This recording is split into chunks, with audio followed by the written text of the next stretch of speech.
How does magic work? Magic is an agreement between the shaitan on one side and the magician on the other. The magician agrees to do certain things for the shaitan, and then of course the shaitan agrees in return to do certain things for the magician. So let's start by looking at the cave. This one is fine. This one's not going to upset anybody, inshallah. There's nothing in here that's going to be particularly horrible. And as I said, I'm going to try and avoid the worst of them, because I did have people fainting in previous lectures. Okay, so you see this person has made a circle and they've created an altar at the front. The altar has magical symbols in it and symbolism. Each single symbol has a purpose. Each color of each candle has a purpose. You can see in there is a little shrine at the front with a triangle, and the use of the circle and the triangle is going to come later on. You'll see that very clearly. Each of those candles has a purpose and a reason, and what this person would be commanded to do would be to sit inside of the circle for a prolonged period of time in a cave. And this is just showing you the cave in which the person would be sitting. They're going to a place known for the possession of the jinn, known to be isolated. They're sitting inside of that cave, and then they are going to be sitting for such a prolonged period of time, lighting the candles and beginning to mention the name of the shaitan, call upon the shaitan and invite the shaitan to come to their presence. And they would usually be asked to relieve themselves in the same circle that they sit in, and to sit in their own filth. But that's the lightest one. I thought I'd test your stomach first of all. That's the lightest one. Now let's go and have a look at what magicians do with the Quran. This is a public sewer. It's full of, waste and excrement. And they're trying to fish out something from the public sewer. And we're going to keep going. And the Shaykh, he climbs down into it. And this is what they pulled out of the public sewer.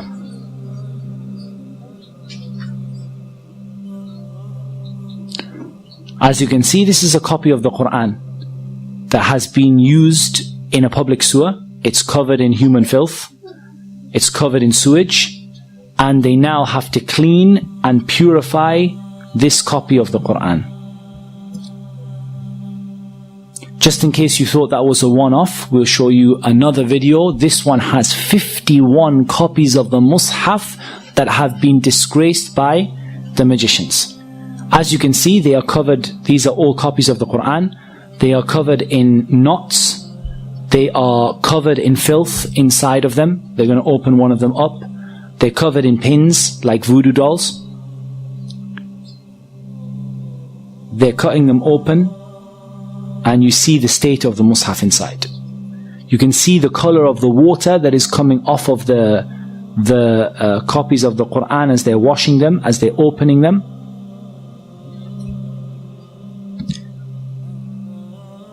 And they're washing them with rose water, and they're washing them with perfume in order to remove the excrement that was on them. And they were found in a toilet, in a public sewer. 51 copies of the Mus'haf. And you can see inside the state that these masahif have been put in. And inside there are metal nails bent over. These are part of the magic. And you can see how covered these masahif are in dirt and in uncleanliness. Right. What you can see here is a copy of the Quran, and you can see a circular, I don't know what to call it, a device, and you can see what the Quran is smeared with. The story of this is actually much, much worse. Whatever you can imagine, the story is worse. There was a maid who wanted to perform magic upon the family that she was with. She took a copy of the Quran, she placed it into this tube, and she placed it where she placed it when she was on her monthly cycle, and she covered the Quran in menstrual blood. This is what magicians do. Here we're going to see another magician. And this magician is going to show how he's been caught. And part of them being caught is they ask them to they ask them to show what it was that they were doing without letting them make shirk. They don't let them call upon the shaitan, but they just let them show the idea of what they were doing in order to expose them in front of the people. So the first thing you see is that this man is wearing red from head to toe. He's wearing red from head to toe because the Prophet ﷺ forbade a man from wearing red from head to toe. He lights his incense that is done deliberately to bring the shaitan. It's a kind of incense that's well associated with the shaitan. And he begins to perfume a whip and he starts to whip himself. This might remind you of some people.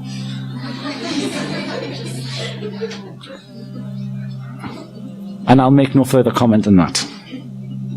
Now, what you can see there is curtains on the wall that again he has disobeyed the Prophet ﷺ by placing curtains all over the wall. And what you see here is blood stains on the curtains. Now, what he would do is he would sacrifice a rooster. The rooster that's associated with the calling of the people to the Fajr prayer. They would sacrifice a rooster to other than Allah. To sacrifice a rooster to the shaitan and then allow it to flap around the room, spreading the blood all over the walls. And then you would see what this person would do. They have some more little tools that they use.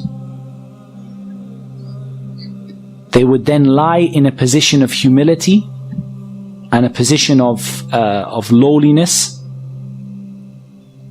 And you're going to see. And they would stay in that position calling upon the shaitan. Calling upon the shaitan to appear before them, calling upon the shaitan to help them, calling upon the shaitan to aid them and to support them. And what they do is they make a contract between themselves and between the shaitan. And this contract is then placed in a number of places. And I'm going to show you some examples. This here is a bird that was confiscated from the house of a magician. And you can see stitched into its wing or onto its tail. I've got all sorts of them, this one.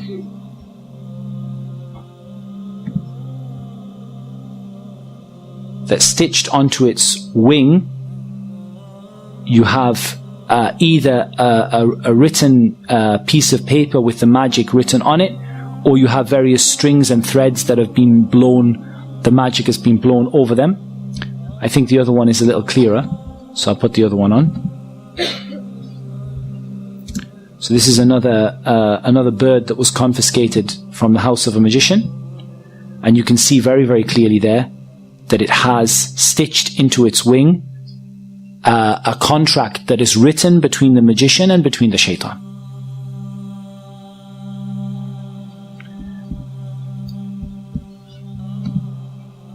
You also have an example of they're burying the magic in the graves.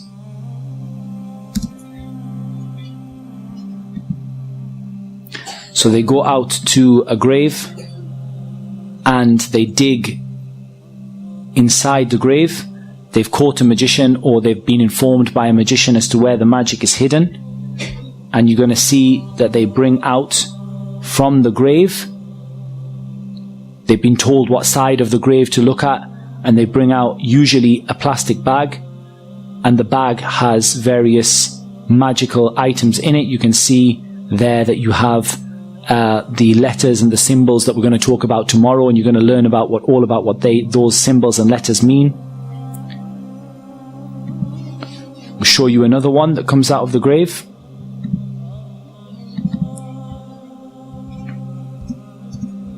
This is right in the base of the grave, in the middle of the night. They call them out because they've heard that there's some magic buried there, and they keep on digging and digging. And eventually they take out this pouch. And they start to open the pouch. And we're going to see what's in it.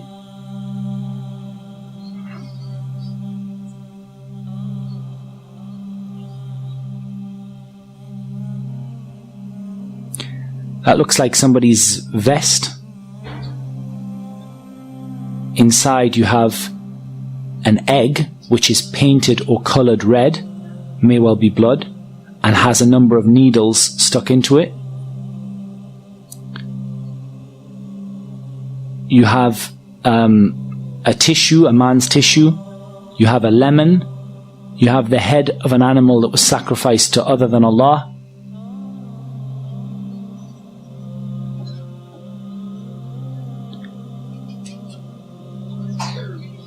And it's not uncommon for them to put inside of the head of the animal some magic. And you have these writings, you have all sorts, it's covered in blood. You have a child's nappy in there. And you have a sanitary towel. And there's some Quran in there as well.